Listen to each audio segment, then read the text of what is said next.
Bonjour à tous. Il y a un sujet dont les médias français ne veulent pas parler, c'est Joe Biden, le président américain.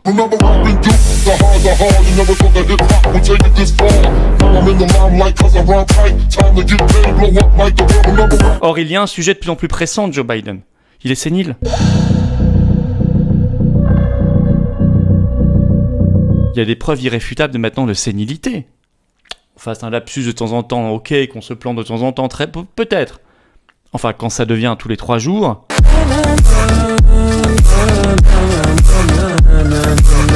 Il avait une note en main le 23 juin dernier dans un déplacement, et en fait il y a eu un zoom d'un journaliste sur cette note, et il était écrit comme pour vraiment un gamin de 6 ans. Il était écrit ses instructions. Vous prenez votre siège, je cite, vous remerciez les participants, etc.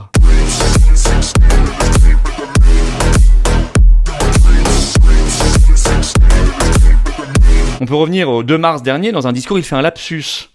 Je cite, il a dit « Poutine ne gagnera jamais le cœur et les âmes du peuple iranien », au lieu de dire « ukrainien », il s'en est même pas rendu compte d'ailleurs.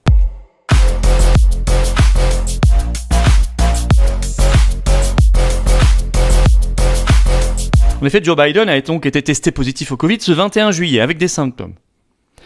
Or, et ça a été suffisamment médiatisé pour qu'on le sache, très longtemps, Joe Biden a été masqué, même double masqué, 2 masques.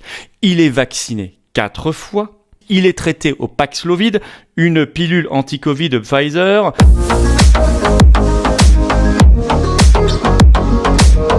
N'était-ce pas là le rôle, normalement, du vaccin ?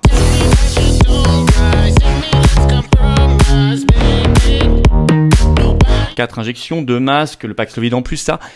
Il illustre quelque chose. Les covidistes devraient quand même commencer à se sentir un peu bêtes, non ? Ou très menteurs. Et j'espère que tout le monde commence vraiment à réfléchir à partir du cas de Joe Biden.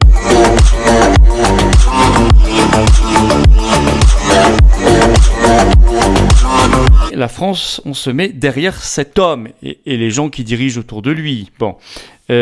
Pour notre politique étrangère et militaire. Au dernier sommet de l'OTAN à Madrid, les 28 et 29 juin dernier, ce sommet a consacré, et la France était là et a été d'accord, une présence américaine considérablement renforcée en Europe.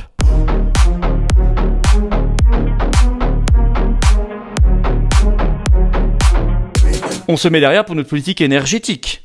Dans la loi pouvoir d'achat qui vient d'être votée à l'Assemblée nationale, il est prévu la construction d'un terminal méthanier au Havre pour importer beaucoup plus de GNL, c'est-à-dire de gaz naturel liquéfié américain.